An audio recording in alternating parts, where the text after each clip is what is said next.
이번 시간에는 19주 논술 첫 번째 시간입니다. 오늘 19주에서 우리 함께 공부해야 할 것은 한 번 읽으면 제대로 잊지 않는 세계사 공부에서 세계사의 흐름을 한번 보도록 하겠습니다.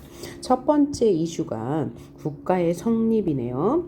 자, 어휘 문제 먼저 보도록 합니다. 잉여라는 뜻이 나오는데 잉여라는 것은 쓰고 남은 나머지 남는 부분 이런 뜻을 가지고 있고요. 자멸, 스스로 멸망하다.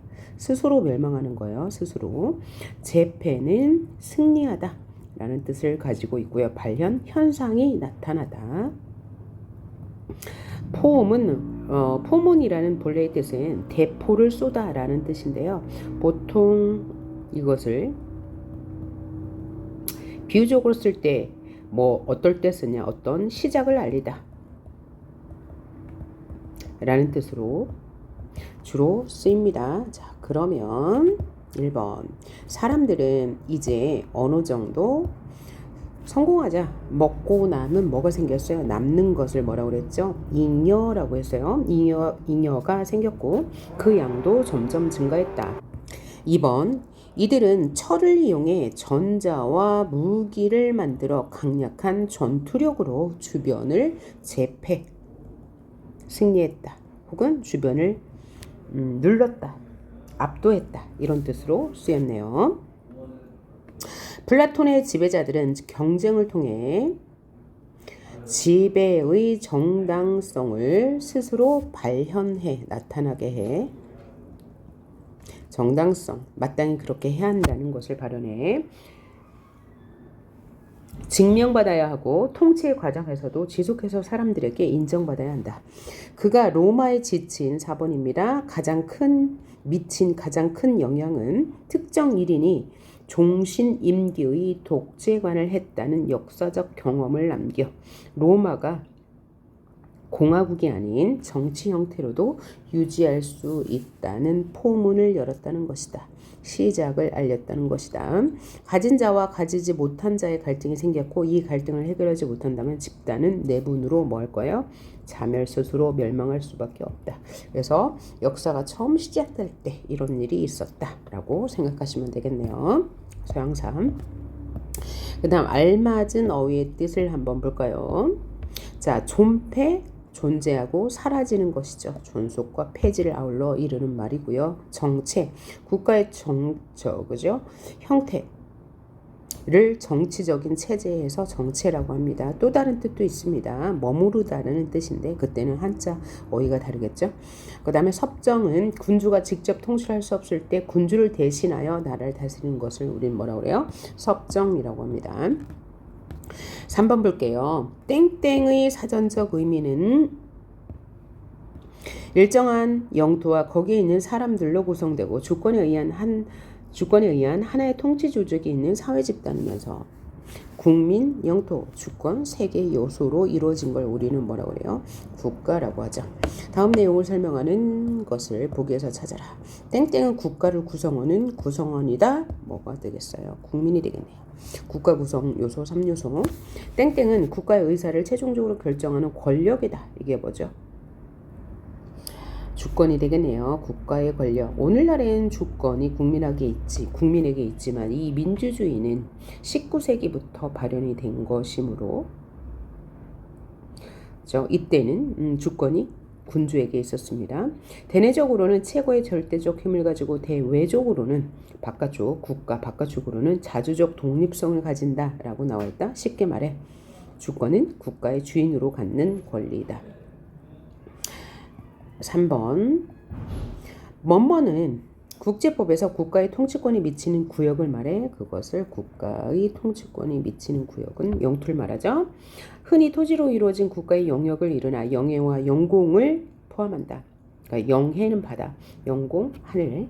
자, 국가의 통치권이 미치는 지역까지 한 국가의 영토이고 이 구분은 국가 간 경계선인 국경으로 나타난다. 지구의 모든 영역은 특정 국가의 영토에 속해 있다. 자, 다음 국가의 권력인 주권은 조선에 있어서 주권은 왕에 있었고 대한민국의 오늘날의 주권은 국민에게 있죠. 한자가 빠졌네. 그죠? 국민에게 있습니다. 그 다음에 6번. 신의 계시를 받은 한 명의 주권을 가지는 한 명의 왕이 주권을 가지는 것을 공동체가 공감하면 왕정국가, 왕이 다스리는 국가, 왕정국가이고 여러 작은 국가들이 연합해서 하나의 국가를 이루고 있다면 연합국가라고 한다. 그러니까 왕정국가는 왕이 다스리는 국가고 연합국가는 여러 개의 나라가 연합되어 있는 국가를 연합국가라고 한다. 그 다음에 4대 문명의 발생지. 그러니까 문명은 언제부터 시작되었습니까? 신석기 때부터 시작되었는데 이때부터 문명이라는 것은 뭐냐면 자연에다 인간의 힘을 더한 것을 우리는 문명이라고 하죠. 그 이전에는 초자연적인 세계였을 거예요. 그러면 발상지는 뭐냐면 처음 시작된 곳 4대 문명은 문명의 발상지는 대부분 어디에서 시작돼요? 강 주변에서 시작되죠. 그래서 우리나라 신석기 문명도 강 주변에서 시작됐잖아요. 그러니까 세계에서 4대 문명의 발생지는 어디냐? 이집트 문명입니다. 이집트 주변에 나일강이 있으니까요. 그 다음에 메소포타미아 문명, 티그리스 유프라테스 강 주변에 있는 거죠. 그 다음에 인도 주변에 있는 인더스 문명, 인더스 강이 있죠. 그 다음에 중국 황허강이 있는 황허 문명이 이 최초로 문명이 시작된 지역입니다. 그 다음 8번 볼게요. 땡땡은 왕이 중심 지역만 다스리고 나머지는 친척이나 공을 세운 신하들에게 나누어 다스리게 하는 정치제도. 이걸 뭐라고 하냐면 봉건제. 그러니까 봉건제는 이렇게 국가가 있다면 왕이 이 국가의 중심에 있는 거죠. 그러면 여기 여러 개의 그 땅의 주인인 영주가 있어요. 이 영주는 친척이나 왕의 친척이나 국가에 공을 세운 사람들이 주는 거야. 영주는 땅의 주인이에요. 그러니까 이 영주가 이만큼의 땅을 다스려요. 영주. 그래서 이런 국가를 우리는 봉건제 국가라고 합니다. 9번 한번 볼게요. 자, 왕이 없는 로마는 행정을 담당할 사람이 필요했다. 그래서 등장한 것이 뭐냐? 집정관이 등장했습니다. 그럼 집정관은 뭐 하는 사람이에요? 행정을 다스리는 사람이네요. 현재 우리나라 대통령의 역할을 한다고 생각하면 되는데 집정관이 왕처럼 되는 것을 막기 위해 2명을 뽑아 서로 견제하기도 했고 임기도 1년으로 세습되었다. 당연히 그래야 되겠죠. 그 다음 10번 기원전 449년에는 뭐뭐라고 불리는 로마 최초의 성문법은 12표기법이라고 합니다. 11번 보기에 밑줄 친 부분이 가리키는 것은 무엇인지 써보라 라고 했어요. 유럽의 봉건 체제는 여러 계급이 있었어요. 그래서 유럽의 봉건 체제를 이해하기 위해서는 세계 집단, 계급이겠죠. 싸우는 사람을 뭐라고 해요? 기사. 일하는 사람은 농민. 그다음에 기도하는 사람은 성직자라고 합니다. 그러면 이 봉건 체제, 이 봉건 시대는 뭘 말해요? 근대 이전의 시대를 우리는 봉건 시대라고 하고 이 시대의 체제를 봉건 체제라고 합니다. 자, 다음 어휘 문제 한번 풀어볼까요? 금기라는 것은 마음으로 꺼려하다 혹은 사용을 금하다. 그죠? 이런 뜻을 가지고 있고요. 부활, 다시 살아나다, 박해, 못살게 괴롭히다 라는 뜻을 가지고 있죠. 철회, 이미 제출하였던 것이나 주장했던 것을 회수하거나 번복한다. 그러니까 뒤집다 뭐 이런 뜻이죠. 그 다음에 권기, 어떤 뜻을 관철시키기 위해서 힘차게 일어난다 혹은 벌떡 일어난다. 이런 뜻을 가지고 있습니다. 자, 그럼 1번 볼까요? 그렇게 신의 뜻대로 살다가 죽어서 땅에 묻히더라도 심판의 날이 되면 땅 속에서 부활해서 영원한 삶을 살게 되고, 그렇지 않은 사람은 수치와 모욕을 받게 된다는 것이다. 인간은 신의 무엇을 어겨요? 금기. 신이 금한 것을 어겨 에덴이라는 천국에서 추방당해 험난한 삶을 시작한다. 3번, 그 후로도 몇 차례 더 이어진 십자군 전쟁을 말해요.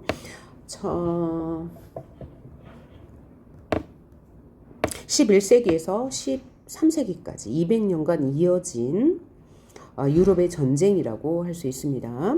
교황의 무엇으로 시작했어요? 골기로 시작됐다. 교황이 들고 일어났어. 그러면 그 이유는 뭐냐면 예수가 탄생한 곳, 그곳을 우리는 성지라고 하죠. 예루살렘입니다. 근데 이 예루살렘을 특정한 민족이 점유하고서는 순방을 막은 거죠.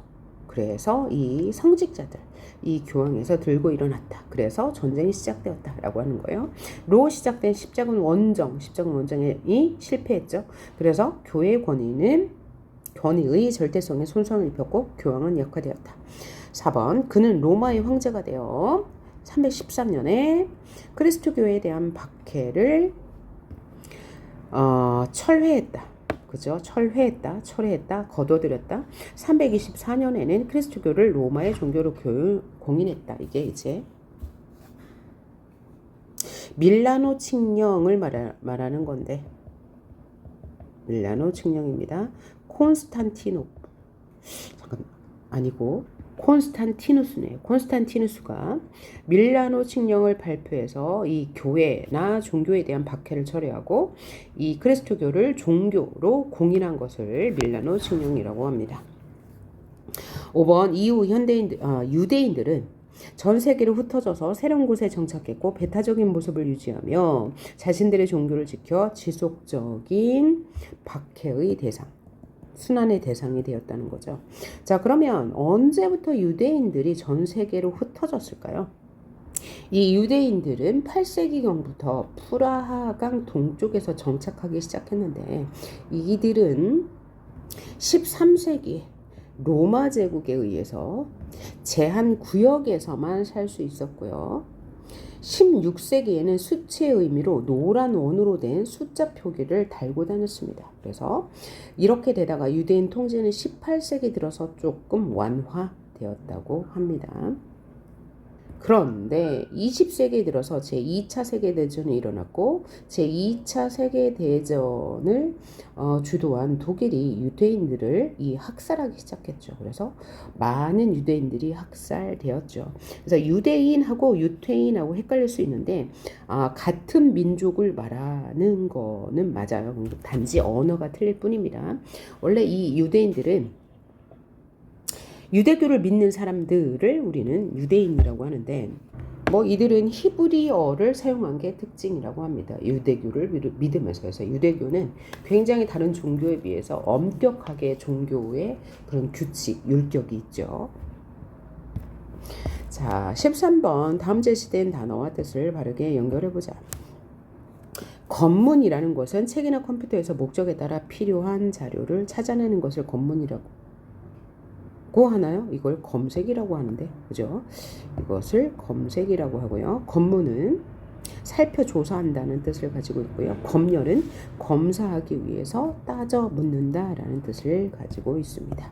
그 다음 14번 볼까요? 땡땡의 사전적 의미는 신이나 초자연적인 절대자 또는 힘에 대한 믿음으로 인간 생활의 고뇌를 해결하고 삶의 궁극적인 의미를 추구하는 문화 체계이다. 이걸 뭐라고 그래요? 우리는 종교죠. 그죠?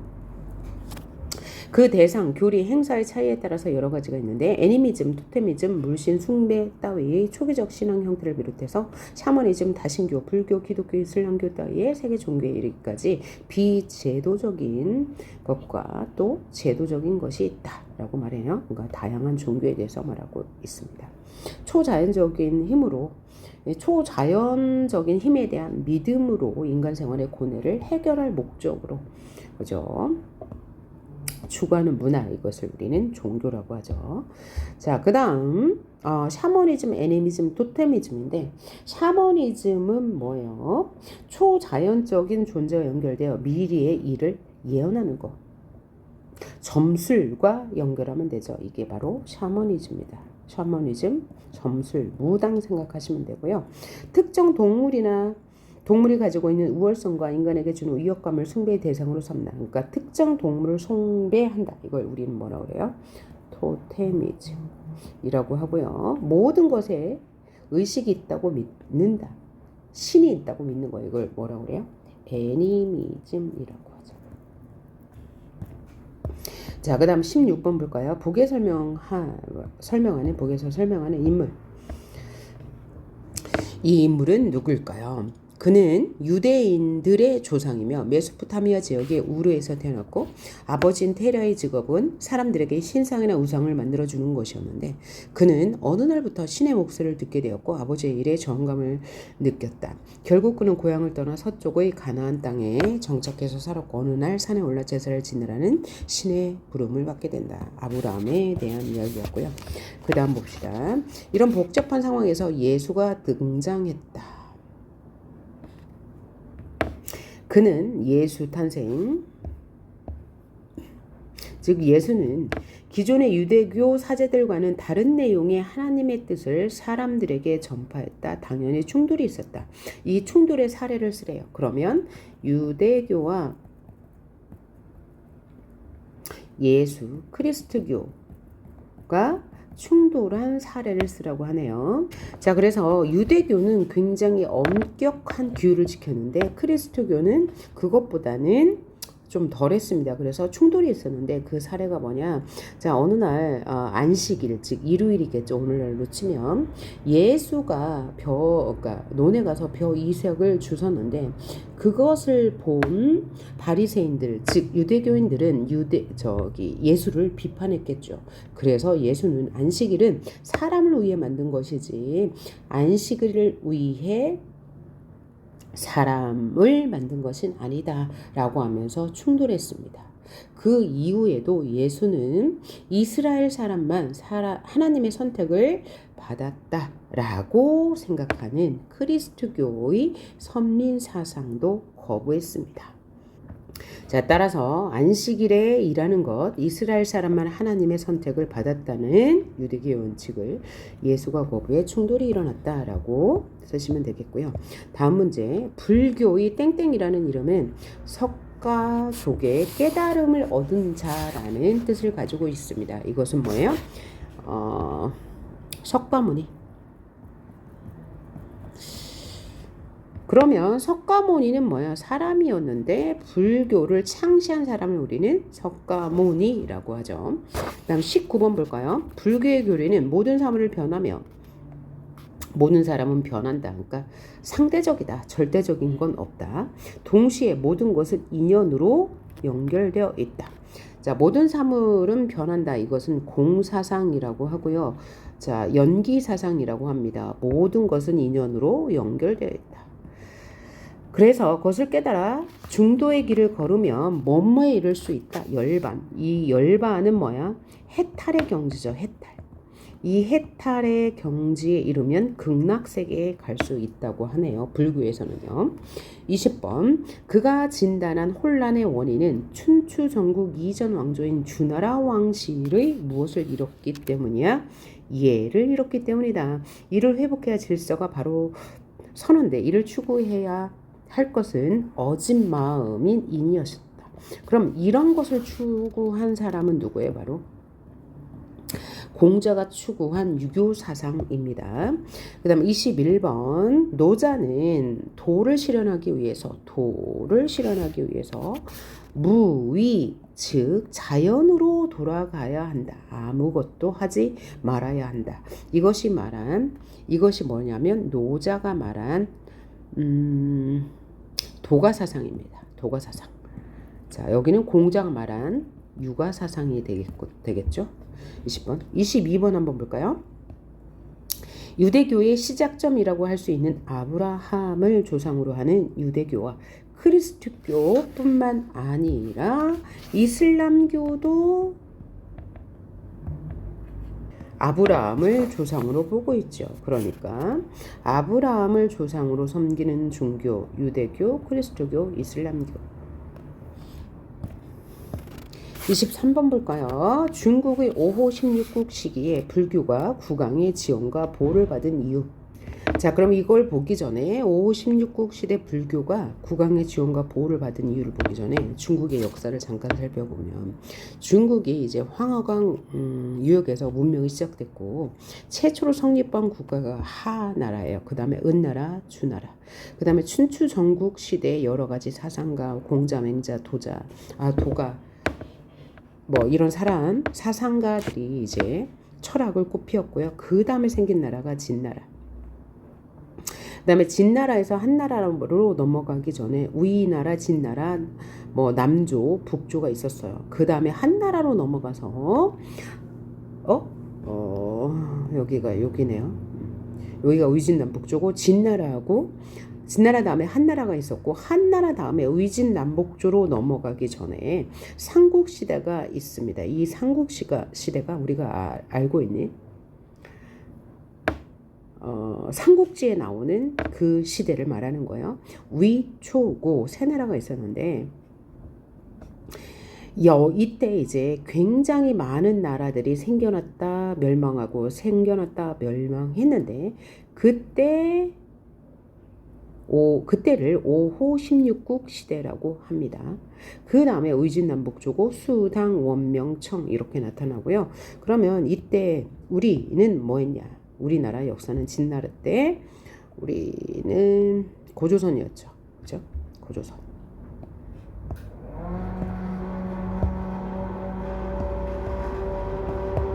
진나라 때 우리는 고조선이었고 한나라 때도 고조선. 한에 의해서 고조선이 멸망했으니까요. 수나라 때 고구려 삼국 그죠? 이었고 당나라 때 삼국 역시 삼국시대 후기였고 원나라 때 우리는 고려시대였고요.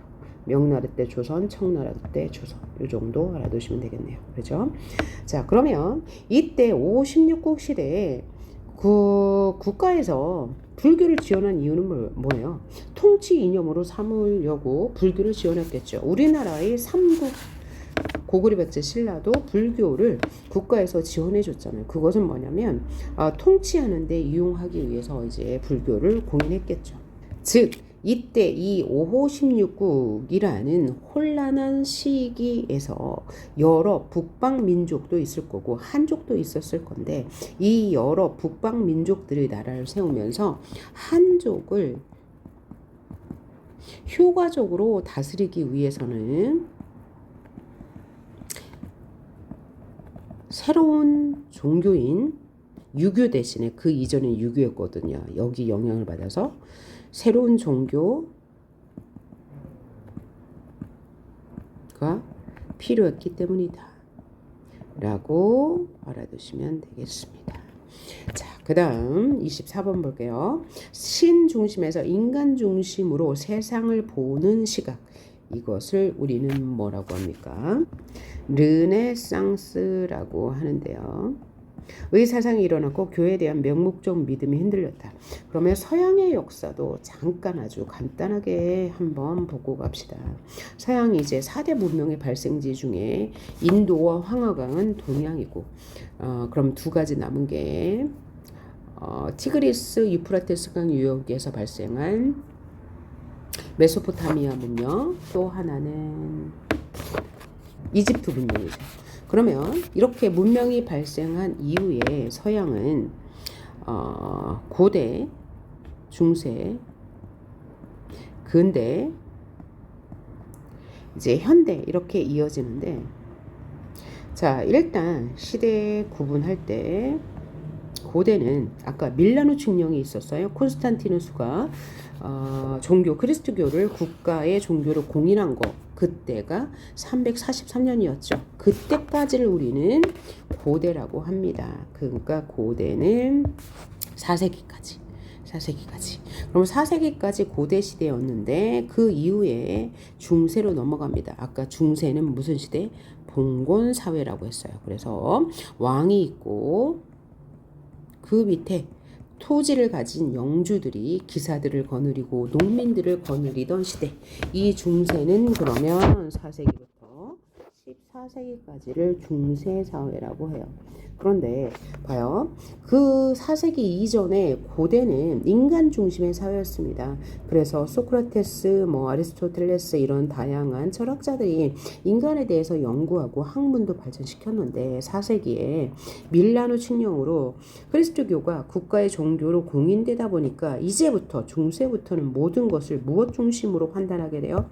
신 중심으로 판단하게 돼요. 그래서 신 중심으로 인간을 판단하고 무엇도 과학도 철학도 모두 신 중심으로 돌아가게 돼요. 그래서 이렇게 신 중심으로 세계가 돌아갔는데 어떤 일이 발생해요?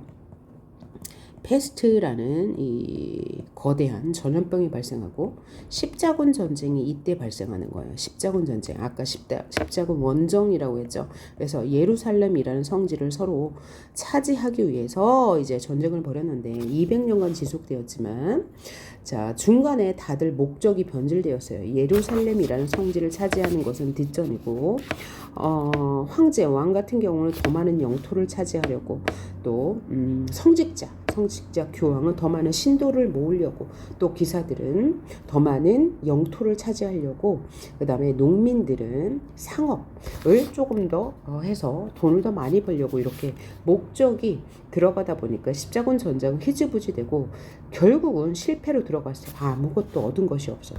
그래서 이를 통해서 깨달은 것이 뭐냐? 그래. 신은 이렇게 패스트가 발병했을 때도 십자군 원정을 통해서도 무엇인가 인간에게 해답을 주지 않아. 그러니까 우리는 다시 인간 중심으로 돌아가야 돼. 이 인간 중심으로. 그게 바로 뭐예요? 르네상스. 문예 부흥 운동이라고 합니다. 그래서 이 근대는 14세기에서 18세기까지를 우리는 근대 사회라고 합니다. 그러면 현대사회는 19세기부터죠. 이때 왜 현대사회요? 민주주의가 발현이 되었기 때문에 이 사회를 우리는 현대사회라고 합니다. 민주주의 발현. 자, 요 정도 알고 계시면 좋겠습니다. 다음 문제 볼까요? 다음 문제. 25번 유럽 각국은 바다를 건너 식민지를 찾기 위해 경쟁적으로 진출했다. 이것을 뭐라고 하냐면 제국주의. 그러니까 힘으로 다른 나라를 빼앗아 경제적 이득을 취하라는 것을 제국주의라고 합니다. 그러면 이 제국주의는 언제부터 출현하기 시작했냐? 14세기 이후 15세기부터. 왜? 누가 이 망원경을 누가 발견했죠? 콜럼버스가 아니죠. 망원경을 발견해서 온 세상은 동그랗게 이어져 있고 우리는 바다를 중심으로 대륙이 또 여러 개가 있더라. 그래서 저쪽 대륙을 누가 맨 처음으로 갔어요? 콜럼버스라는 사람이 가가지고 아메리카 대륙을 새롭게 알게 되었어. 그래서 그 대륙을 무력으로서 지배하자 라면서 이제 제국주의가 등장하게 됩니다. 26번 이 인물이 누구인지 답하시오라고 했네요. 26번. 자, 이 인물은 1843년이니까 19세기네요. 상제를 섬기는 배상제를 만들었다. 우리 역사네. 그러니까 우리 조선 이후에 이제 계하기 때 인물이네요. 1851년에 이상적인 태평천국을 만들기 위해 대대적으로 봉기한다. 아까 벌기한다랑 똑같은 말이죠. 들고 일어선다. 특이점은 그의 상제가 그리스도교의 하나님이라는 것이다. 이분은 지금 그리스도교를 믿었네요. 그는 과거 시험을 보러 가다가 그리스도교 관련 책을 하나 얻게 되는데 과거에 떨어진 충격으로 열병을 앓다가 신의 계시를 받았다고 합니다. 그래서 그는 중국과 유교적 관습을 모두 거부하고 남녀가 평등한 공동체를 만들기 위해서 그리스도교를 믿었다고 합니다. 그리스도교만이 인간을 평등하게 봤으니까요. 이 사상은 중국 남부에서 큰 호응을 받아 큰 세력으로 확대되었다. 이 인물은 누구냐? 홍수전이라는 인물입니다. 자, 그 다음 생각 키우기 문단별 주제 내용과 논술하기 다음 파일에서 이어가도록 하겠습니다. 수고하셨습니다.